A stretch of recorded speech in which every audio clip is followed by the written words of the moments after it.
దేవుడెందుకు సొదొమ గొమొర్రాను నాశనం చేశాడు? దేవుడా, బైబిల్లో ఒక భయంకర మాపై సంఘటన దయ ఉంది. చూడు. దేవుడు 2 పట్టణాలను పూర్తిగా నాశనం చేశాడు. పరుగులు ఆ తీయండి. పట్టణాలు మంటలు సొదొమ వస్తున్నాయి. గొమొర్రాలు. నన్ను రక్షించు.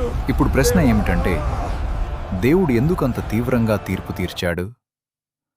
బుక్ ఆఫ్ జెనసిస్, ఆదికాండము 18:20 ప్రకారం ఆ పట్టణాలలో పాపం చాలా ఎక్కువగా పెరిగింది. అక్కడ హింస, అహంకారం, అన్యాయం, దేవుని చిత్తానికి విరుద్ధమైన జీవితం పెరిగిపోయింది. అందుకే దేవుడు ముందుగా అబ్రాహాముకు చెప్పాడు, తాను ఆ పట్టణాన్ని పరిశీలిస్తానని. చివరికి పాపం చాలా తీవ్రమని తెలిసినప్పుడు ఆకాశం నుండి అగ్ని మరియు గంధకం కురిపించి ఆ పట్టణాలను నాశనం చేశాడు. కాని ఒక విషయం గుర్తుంచుకోండి, దేవుడు తీర్పు ముందు నీతిమంతుడైన లోతును కాపాడాడు. ఈ సంఘటన మనకు ఒక సందేశం చెబుతుంది. పాపం తీర్పుకు దారితీస్తుంది, కాని దేవుడు నీతిమంతులను కాపాడుతాడు.